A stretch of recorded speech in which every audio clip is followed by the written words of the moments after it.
देखिए आज का वीडियो भी क्लास 12th का है ना, चैप्टर 5 और लेक्चर 3, क्योंकि इसके पहले हम आपको चैप्टर 5 में 2 लेक्चर का वीडियो हम बता चुके थे, पहला लेक्चर दूसरा लेक्चर।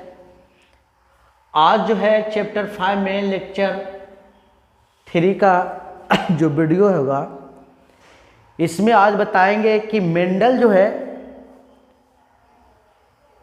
अपने जीवन काल में जो एक्सपेरिमेंट किए, जो जेनेटिक्स से संबंधित एक्सपेरिमेंट किए, आनुवंशिकी से संबंधित जो भी प्रयोग किए, उस प्रयोग में कौन कौन टेक्निकल शब्द का उपयोग किए हैं। देखिए, कोई भी चीज़ों को जानने के लिए उसमें कोई टेक्निकल शब्द या कोई कोड वर्ड बनाया जाता है। उसी तरह से ये जो ग्रेगर जॉन मेंडल थे, वो पढ़ने के लिए, दुनिया को समझाने के लिए और एक्सपेरिमेंट को आसान बनाने के लिए कुछ टेक्निकल शब्द है ना, कुछ टेक्निकल शब्द का प्रयोग किए हैं। और वो टेक्निकल शब्द को जानना बहुत ज़रूरी है, क्योंकि उसी का उपयोग पूरा जेनेटिक्स में होता चला जाएगा। तो वो टेक्निकल शब्द कौन कौन है उसके बारे में आज हम आपको बताएंगे, ताकि जेनेटिक्स आप पढ़ें तो उसको में जब ये टेक्निकल शब्द आए तो आपको कोई प्रॉब्लम ना हो कि अरे ये क्या आ गया। ठीक है, तो आज का जो हेडिंग है, some technical term used in Mendel experiment. ठीक है, तो आज का हेडिंग है सम टेक्निकल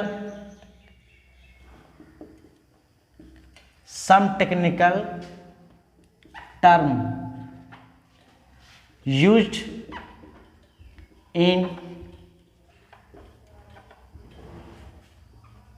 मेंडल एक्सपेरिमेंट।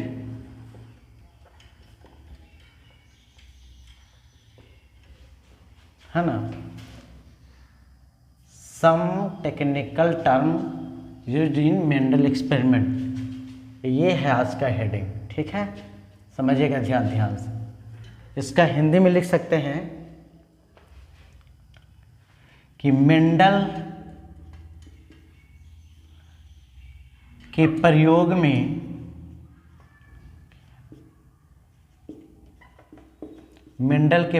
में उपयोग होने वाले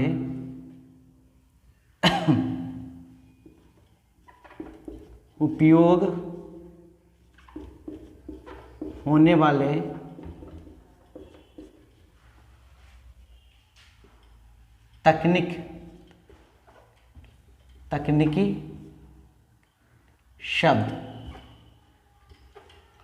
कुछ तकनीकी शब्द भी लिख सकते हैं, सम लिखा हुआ होने वाले कुछ तकनीकी शब्द, कुछ तकनीकी शब्द है ना। देखिए आज का हेडिंग क्या है कि some technical term used in Mendel experiment, मतलब मेंडल के प्रयोग में उपयोग होने वाले कुछ तकनीक शब्द। इस शब्द को जानना बहुत ज़रूरी है। हम फिर से बोल रहे हैं कौन कौन सारा शब्द है और वो एक्सपेरिमेंट में आपको कितना ज़्यादा मदद करेगा वो तो समझ ही जाएगा आज। ठीक है, तो सबसे पहला इसको में जो शब्द है और वो है एलील है ना। इसको फेमस नाम हिंदी में भी एलील ही है ना। इसको क्या कहते हैं, एलील कहते हैं, है ना। ऐसे इसका हिंदी युग्म विकल्पी भी है या युग्म विकल्पी, एलील या युग्म विकल्पी कह सकते हैं। ये एलील के बारे में आपको जानना है आज। ये एलील है क्या, है ना। एलील किसको कहेंगे, ठीक है। एलील क्या है, ठीक है। तो देखिए एलील क्या है ना कि किसी भी जीवों में स्थित विपरीत लक्षणों के सांकेतिक जोड़े को, किसी भी जीवों में स्थित विपरीत, है ना, लक्षणों के सांकेतिक जोड़े को एलील कहते हैं, ठीक है। हम इसको समझाएंगे, यहाँ पर समझिएगा कि किसी भी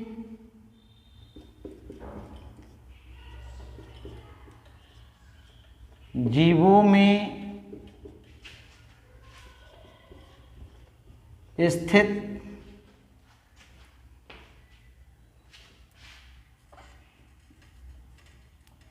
विपरीत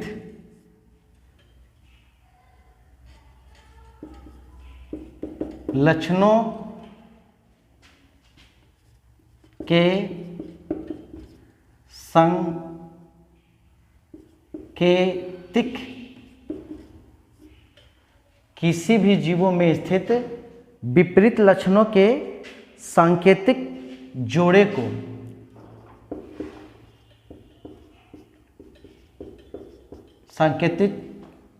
सांकेतिक जोड़े को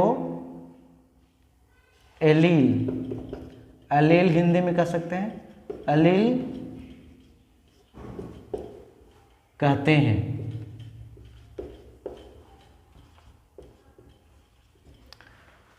देखिए समझेगा, ये जो एलील है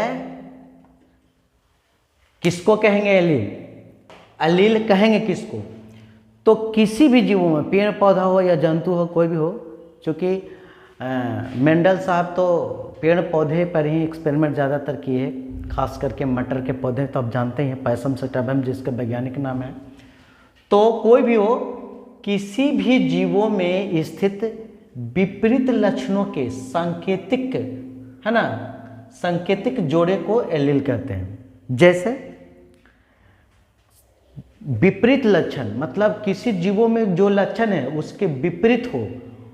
जैसे मान लेते हैं कि पौधा की लंबाई है, तो लंबा पौधा, है ना, तो लंबा पौधा और उसी के मतलब के साथ अगर कोई और पौधा तो नाटा पौधा, बौना पौधा जिसको कहते हैं। तो लंबा पौधा और बौना पौधा ये आपस में एलील हो गया। देखिए पौधा में किसी भी जीव, मतलब पौधा को थोड़ा देर के लिए जीव मानिए, थोड़ा देर के लिए, पौधा तो जीव है ही। तो कोई भी जीव, जैसे कि पौधा है तो पौधे में स्थित विपरीत लक्षण के सांकेतिक जोड़े भी कर सकते हैं। तो जैसे कि मटर के पौधा देखिए, मटर के पौधे कोई पौधे लंबे होते हैं तो कोई बौने होते हैं, मतलब नाटे होते हैं। तो लंबा मैंने टॉल और बौना मैंने डॉर्फ। तो कोई टॉल प्लांट है तो कोई डॉर्फ प्लांट है, मतलब कोई लंबा पौधा है तो कोई बौना पौधा। तो लंबा पौधा और बौना पौधा, ठीक है, ये दोनों का जो सांकेतिक, है ना, दोनों का जो सांकेतिक जोड़े हैं इसी को क्या कहेंगे, एलील कहेंगे। जैसे उदाहरण के लिए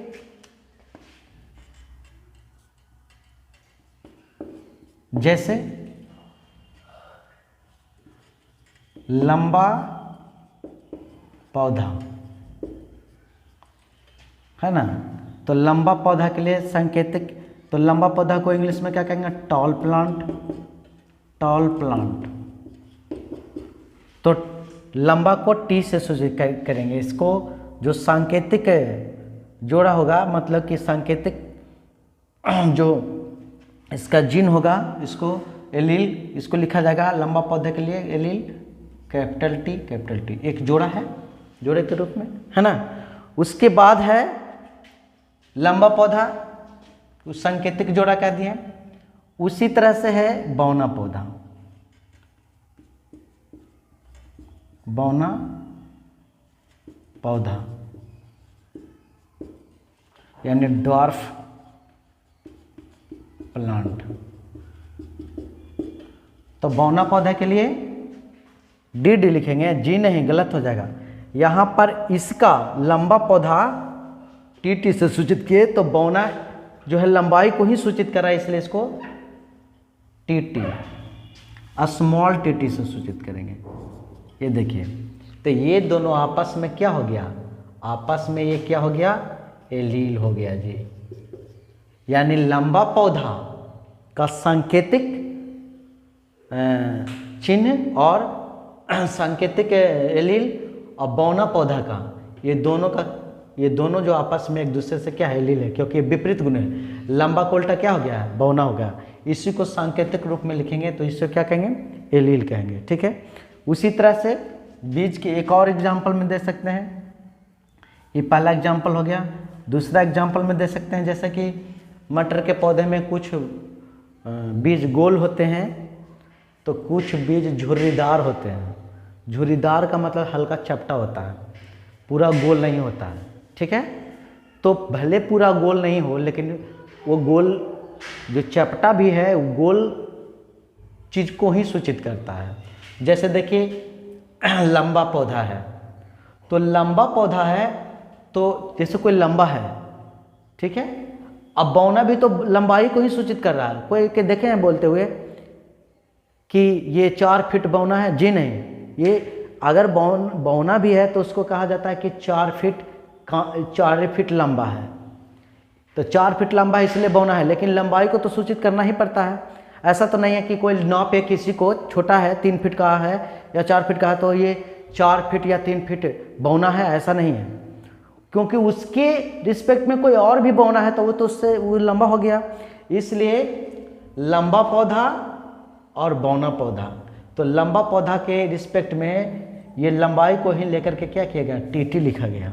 ठीक है, लेकिन उसी तरह से गोल बीज, अगर गोल बीज है झुर्रीदार बीज, तो गोल बीज देखिए, गोल बीज, मटर के गोल बीज, तो गोल बीज को क्या लिखे, राउंड सीड,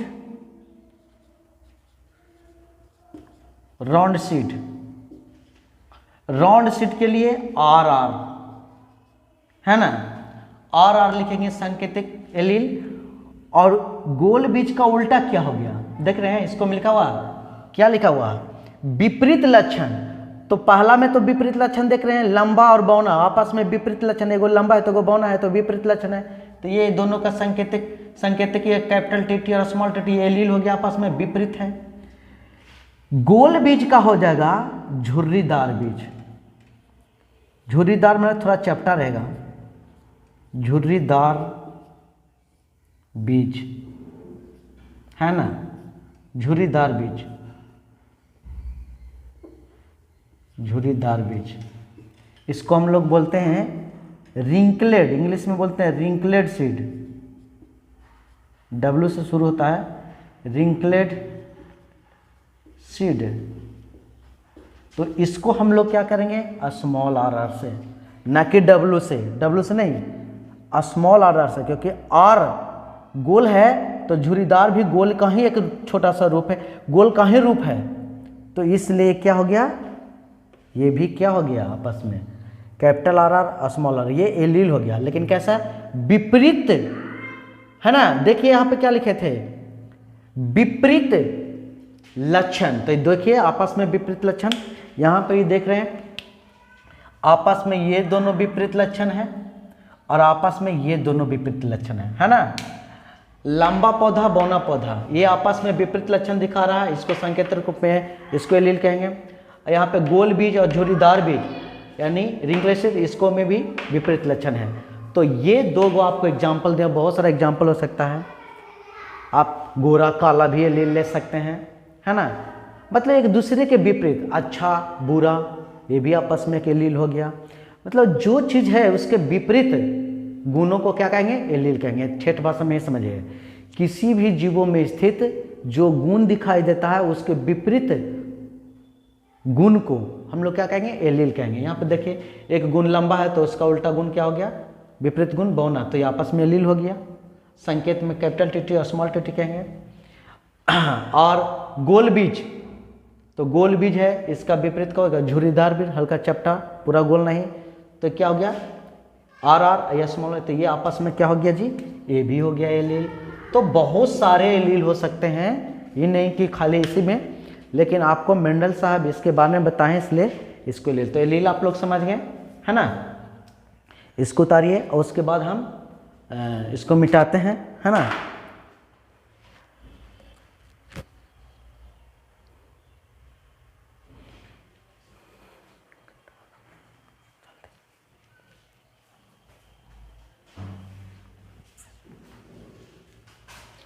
ठीक है, अब है अगला टर्म। ये तो पहला टर्म था, ये जो है आपको पहला टर्म था एलील के बारे में, है ना।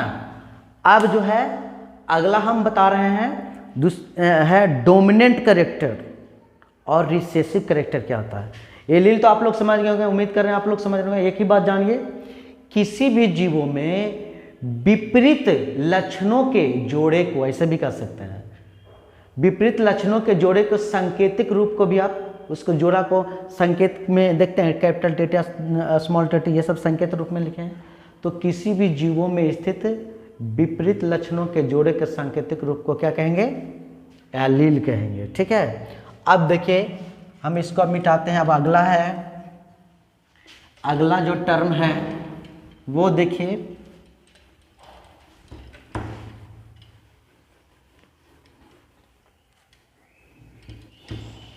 अगला है डोमिनेंट कैरेक्टर।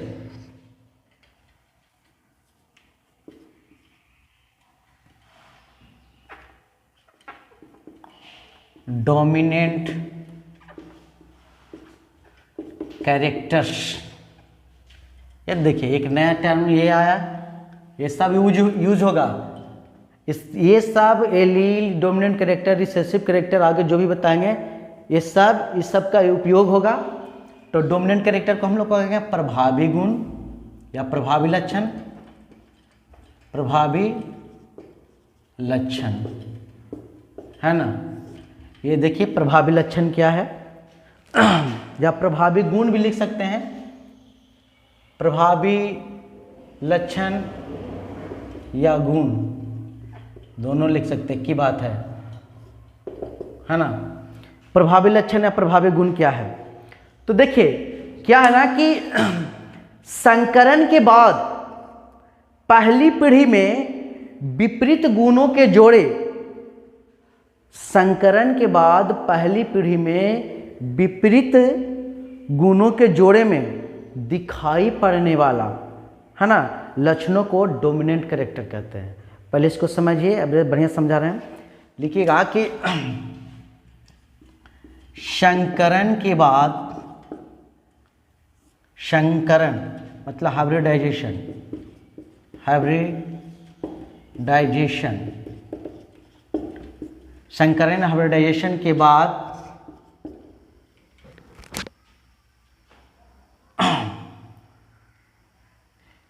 संकरण हाइब्रिडाइजेशन के बाद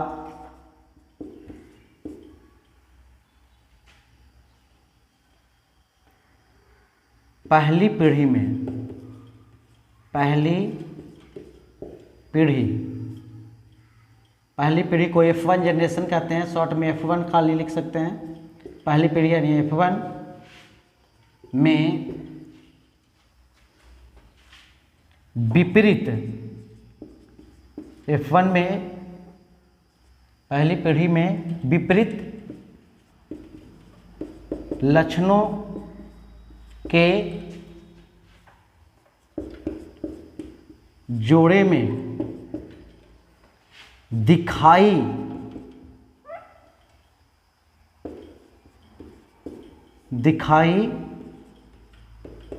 पड़ने वाला या दिखाई देने वाला भी लिख सकते हैं, दिखाई देने वाला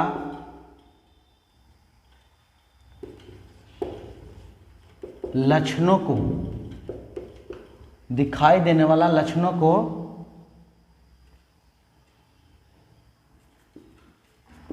प्रभावी लक्षण या गुण कहते हैं। देखिए ध्यान से समझिएगा, कहने का मतलब है कि संकरण के बाद पहली पीढ़ी में विपरीत लक्षणों के जोड़े में दिखाई देने वाला लक्षणों को क्या कहते हैं? प्रभावी लक्षण कहते हैं। ठीक है, अब सवाल है कि संकरण के बाद क्या होता? संकरण होता क्या है? तो याद रखिएगा, जब दो भिन्न लक्षण के जीव आपस में क्रॉस करता है, आपस में प्रजनन करता है, तो वो दोनों जीवों के द्वारा जो सबसे पहला संतान उत्पन्न होता है, जो सबसे पहला संतति उत्पन्न होता है पहली पीढ़ी में, तो उसी को हम लोग कहते हैं पहली पीढ़ी।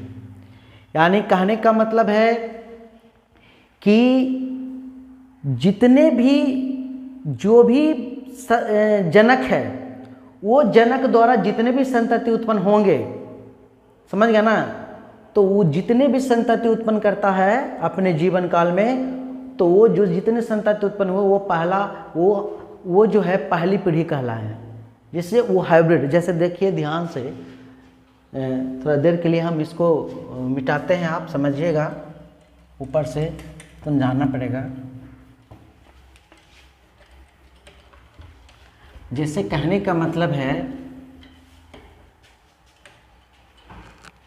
कि यहाँ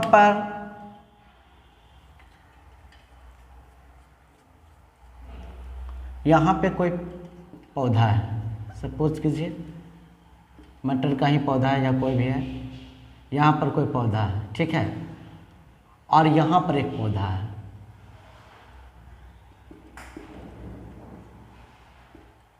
यहाँ पर एक पौधा है। अब देखिए, ये मान लेते हैं कि मेल है और ये फीमेल पार्ट है। अब ये दोनों आपस में क्रॉस किया, तो ये दोनों के क्रॉस से, है ना, जो भी संतति उत्पन्न होंगे, 2 गो 3 गो 4 गो जो भी, ये दोनों से, तो इससे क्या कहेंगे? यानी ये दोनों से मान लेते हैं कि 4 संतति पैदा लिया। सपोज कीजिए कि इसको क्रॉस कराने से मतलब ये दोनों मिलकर के 4 संतति पैदा कर दिया। ठीक है, 4 संतति पैदा कर दिया। कितनों कर सकता है? ऊपर जितना बार करेगा इतना संतति पैदा किया है, 4 संतति पैदा कर दिया। सपोज कीजिए, तो ये तो पेरेंट है, ये तो पेरेंट प्लांट्स हैं, जनक पौधा है। ये जो चारों हुआ, 1 2 3 4 जो भी है, ये क्या हो गया जी? ये जो है संतति हो गया F1 जेनरेशन का, F1 जेनरेशन, यानी पहली पीढ़ी। समझिएगा, ये पहली पीढ़ी के पौधे हुए। यानी इस जनक से, ये जनक से जितने भी संतति पैदा लिए, वो सब संतति क्या होगा? F1 जेनरेशन के पौधे हो, F1 जेनरेशन के जीव, चाहे पौधा हो चाहे जंतु हो, कोई भी हो। मान लेते हैं कि गाय एक सांड बुल आपस में मिल करके बछड़ी पैदा किया, बछड़ा पैदा किया, चाहे जे को भी पैदा करे, जितना भी बछड़ा बछड़ी पैदा वो दोनों से पैदा लगा, वो F1 जेनरेशन का होगा। और लेकिन अगर वो बछड़े भी बड़ा हो करके जो पैदा हुआ था, वो भी F1 जेनरेशन का बच्चा हो गया हुआ, और वो भी बड़ा हो करके प्रजनन करके फिर बछड़ा बछड़ी का पैदा करेगा, तो उससे जो बनेगा वो दूसरा पीढ़ी का हो जाएगा। तो उसको में भी ये पहली पीढ़ी के पौधे हुए। अब ये पहली पीढ़ी के पौधे, ये मैच्योर होगा, परिपक्व होगा, फूल पत्ती लेगा, तो ये भी प्रजनन करके आपस में इससे भी पौधे पैदा लेगा। मान लीजिए ये दोनों क्रॉस करके पैदा किया, ये दोनों क्रॉस के, किसी से कोई कर सकता है, तो इससे जो संतति पैदा लेंगे वो हो जाएगा F2 जेनरेशन का। समझ गए ना, F2 जेनरेशन का। तो वो यही यहाँ पे लिखे हैं कि संकरण के बाद पहली पीढ़ी में विपरीत लक्षणों के जोड़े में दिखाई देने वाला लक्षणों को प्रभावी लक्षण कहते हैं। तो F1 जेनरेशन तो समझ गया कि पहली पीढ़ी। तो देखिए, एक पौधे को दूसरे पौधे से जब क्रॉस कराया जाता है तो दोनों में कुछ न कुछ गुण भिन्न रहता है। तो वो भिन्न गुण के कारण जो दोनों का गुण जो आ गया उसके F1 जनरेशन या F2 जनरेशन जहाँ तक होता है, तो वो जो नया गुण आया है उसी को संकरण कहते हैं। यानी दो भिन्न गुण वाले पौधे के बीच जब, या दो भिन्न गुण वाले जीवों के बीच जब प्रजनन होता है, या फिर उसको आप कह सकते हैं क्रॉस होता है, तो उससे जो संतति पैदा लेगा तो इस क्रिया से को कहते हैं हाइब्रिडाइजेशन। लेकिन जो संतति पैदा ले उसको हाइब्रिड पौधा कहेंगे, हाइब्रिड जीव कहेंगे, तो हाइब्रिड है। तो यहाँ पर हमको समझना क्या है डोमिनेंट कैरेक्टर। ये डोमिनेंट कैरेक्टर होता क्या है ना, प्रभावी लक्षण क्या होता है। तो आप देख रहे हैं, देखिए यहाँ पे हल्का सा मिट गया हो, तो पहले वाला देख लीजिएगा, थोड़ी देर पहले जो नहीं मिटा हुआ था। तो संकरण के बाद पहली पीढ़ी में, तो पहली पीढ़ी ये हो गया, ये संकरण के बाद पहली पीढ़ी ये हो गया। तो संकरण के बाद पहली पीढ़ी में है ना दिखाई देने वाला लक्षण, इसको में ये सब में जो दिखाई देगा लक्षण, उसी को हम लोग कहते हैं डोमिनेंट कैरेक्टर। अब सवाल है कि किस तरह का लक्षण दिखाई देगा, तो देखिए किस तरह का लक्षण दिखाई दे सकता है इसको में, वो भी हम आपको एग्जाम्पल में बता देते हैं। अब देखिए डोमिनेंट कैरेक्टर का आप एग्जाम्पल देखिए। डोमिनेंट कैरेक्टर का एग्जाम्पल क्या होगा जी? देखिए डोमिनेंट कैरेक्टर का एग्जाम्पल देने से पहले और समझ सकते हैं आप डोमिनेंट कैरेक्टर किसको कहेंगे। मतलब जो जीव F1 जनरेशन में पैदा लिया संकरण के बाद है ना, तो उस जीव में जो लक्षण बाहर से दिखाई दे रहा है वो प्रभावी है दूसरे गुणों पर। कहा कि तुम नहीं मैं हूँ, मैं ही हूँ, है ना। नहीं बड़का पहलवान और छोटका पहलवान होता है ना, उस तरह से बड़का पहलवान अपना दिखाई दे देता है, जो अपना करेक्टर दिखाई दे देता है। और इसको हम समझा रहे हैं, पहले समझिए इसका एग्जाम्पल कौन होगा। इसका एग्जाम्पल डोमिनेंट कैरेक्टर का एग्जाम्पल है, जैसे कि पौधा में लंबा पौधा का होना, लंबा पौधा, लंबा, ठीक है, यानी टॉल। उसके बाद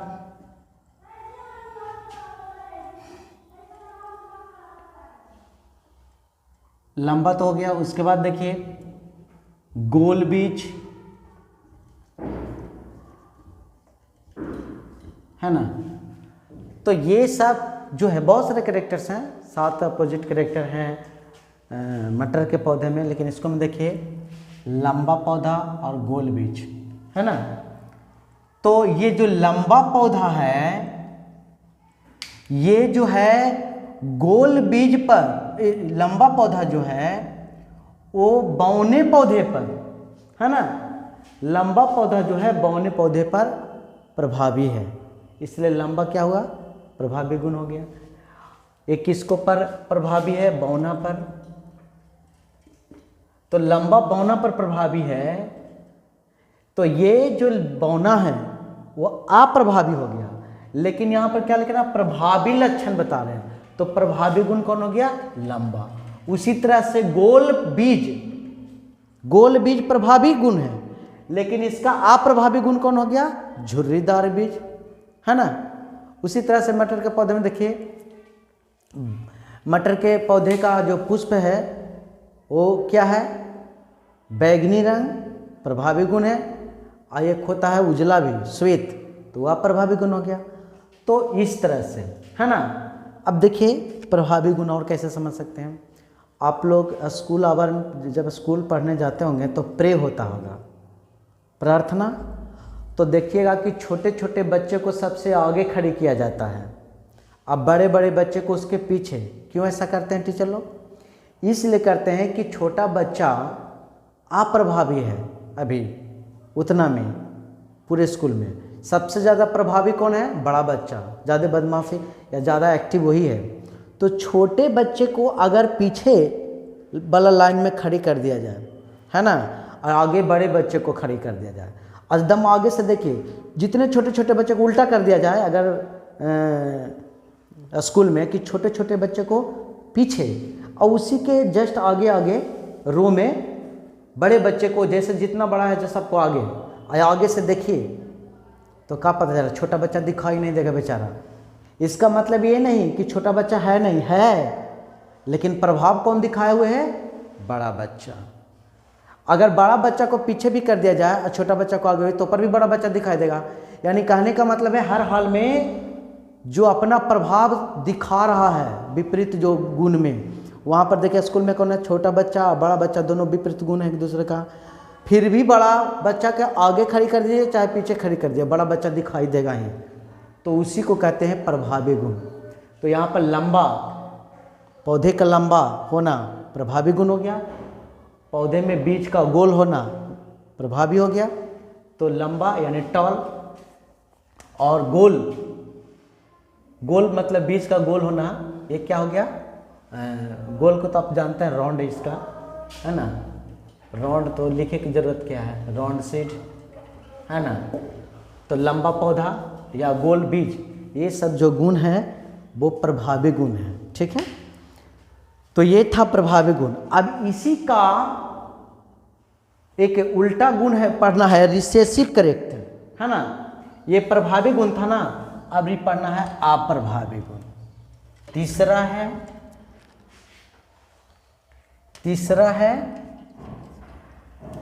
रिसेसिव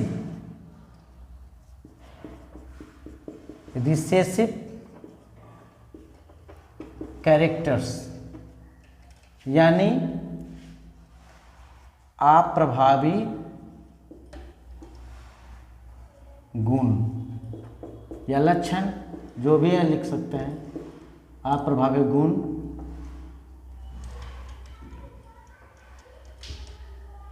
या लक्षण, है ना? उसका उल्टा है।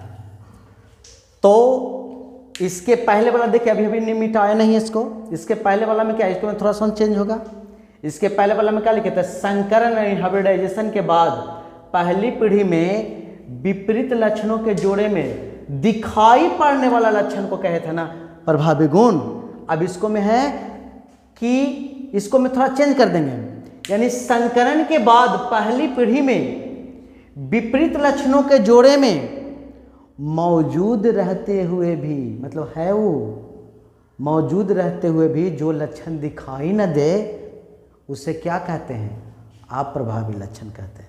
पहले इसको लिख दें, यहाँ तक तो लिखा, इसको मैं खाली थोड़ा चेंज कर देते हैं कि संकरण यानी हाइब्रिडाइजेशन के बाद, देखिए ये तो पहले वाला लिखा हुआ है लेकिन उसमें हम सुधार, आप लोग फिर से लिखेगा इसको कि संकरण के बाद पहली पीढ़ी में विपरीत लक्षणों के जोड़े में, अब यहाँ से हम चेंज खाली कर देंगे, विपरीत लक्षणों के जोड़े में मौजूद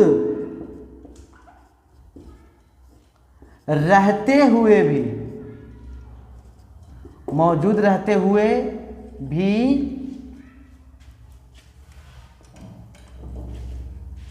नहीं दिखाई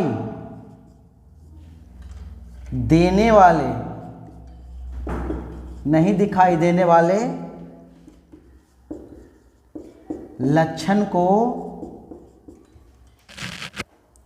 अप्रभावी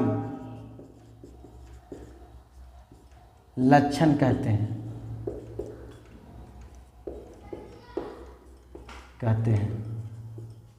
साफ क्लियर है? करा संकरण हाइब्रिडाइजेशन के बाद, देखिए अब रिसेसिव का एक डिफिनीशन हो गया, उसी तरह से है, थोड़ा चेंज है। उसको में लक्षण दिखाई देगा, इसको में नहीं दिखाई देगा, लेकिन रहेगा तो दोनों। जैसे कि बड़ा बच्चा छोटा बच्चा को मिला दिया जाए तो बड़ा बच्चा कहीं से भी दिखाई दे देगा, लेकिन छोटा बच्चा कहीं पर छिप भी सकता है। तो जो है रहते हुए भी, ऐसा नहीं कि में छोटा बच्चा नहीं था, रहते हुए भी जो दिखाई नहीं दे, तो उसे क्या कहते हैं? अप्रभावी गुण। तो देखिए संकरण के बाद पहली पीढ़ी में, जब संकरण कराएंगे तो ये पहला पीढ़ी बनेगा ना, तो संकरण के बाद पहली पीढ़ी में विपरीत लक्षणों के जोड़े में, विपरीत लक्षण के जोड़े में मौजूद रहते हुए भी, मतलब वो लक्षण है और हमें मौजूद रहते हुए भी नहीं दिखाई देने वाले लक्षण को क्या कहते हैं? अप्रभावी लक्षण कहते हैं। अब इसका एग्जाम्पल उल्टा हो जाएगा। देखिए इसका एग्जाम्पल यहाँ पे क्या था? लंबा तो प्रभावी ना था, तो एक उल्टा वाला हो जाएगा क्या? अप्रभावी, रिसेसिव कैरेक्टर।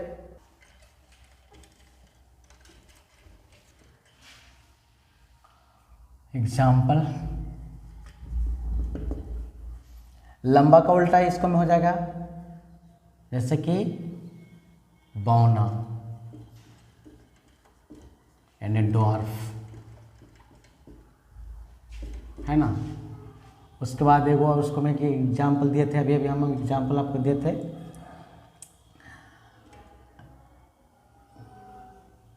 इसके पहले एग्जाम्पल भी हम आपको दिए थे गोल और गोल बीज का, तो यहाँ पे हो गया झुर्रीदार बीज, झुर्रीदार बीज यानी कि रिंकलेड सीड, रिंकलेड सीड, रिंकलेड सीड का मतलब झुर्रीदार बीज, ठीक है। तो ये था रिसेसिव कैरेक्टर, समझ गए ना। देखिए रिसेसिव कैरेक्टर कहेंगे किसको, जो गुण रहते वो भी दिखाई न दे। जैसे मान लेते दो पहलवान है, अब कुश्ती तो देखते हैं मल्ल युद्ध, कुश्ती में दोनों पहलवान, छोटा पहलवान बड़ा पहलवान लड़ रहा है, तो जो थोड़ा उससे कमज़ोर पहलवान उसको पटक दिया, तो पटक दिया तो जो पटका गया वो भी तो एक तरह से पहलवान ही है। ऐसा नहीं है कि अंदर से हुर कुछ नहीं रहा होगा उसको तो अंदर से बड़ा पहलवान को जरूर अंदर से अपना बल लगा रहा होगा, उसको जरूर चोट पहुंचा रहा होगा, लेकिन बड़ा पहलवान हॉबी है, बड़ा पहलवान जो है डोमिनेंट है, प्रभावी है। वो ऐसा प्रभाव दिखा कि दर्शक को लग रहा है कि छोटा पहलवान करने गया जो पता ही ना चलो, उसको चाँतले अंदर बाहर से, समझ गए। तो वो छोटा पहलवान रहते हुए भी अपना गुण दिखा नहीं रहा है, लेकिन उसके पास है कुछ न कुछ ताकत, लेकिन उस ताकत को झांकले कौन है, बड़ा पहलवान। तो बड़ा पहलवान क्या हो गया, डोमिनेंट कैरेक्टर हो गया, प्रभावी गुण हो गया, और ये क्या हो गया, अप्रभावी। तो देखिए बौना क्या अप्रभावी है, बौना को झांक दिया कौन, लंबा। झुर्रीदार क्या है, अप्रभावी है, क्योंकि इसको झांक देगा कौन, गोल थोड़ा और अच्छा बात है, और झुर्रीदार थोड़ा चपटा है। तो इस तरह से ये रिसेसिव कैरेक्टर है, इसको हम लोग क्या कहेंगे, रिसेसिव कैरेक्टर, ठीक है। तो ये गोल बीज और झुर्रीदार बीज में झुर्रीदार जो है आपका क्या हो गया, रिसेसिव कैरेक्टर हो गया, झुर्रीदार बीज अप्रभावी लक्षण। तो ये कुछ पॉइंट्स हैं और कुछ और टेक्निकल पॉइंट्स हैं जिसको अगले वीडियो में हम आपको समझाएंगे। आगे फिनोटाइप और जीनोटाइप क्या होता है, तब जा कर के मेंडल का नियम आगे बताएंगे, ठीक है। फिनोटाइप और जीनोटाइप एक और है टर्म। तो आज के लिए यहीं पे थैंक यू, धन्यवाद। अगले वीडियो अगले दिन देखिए।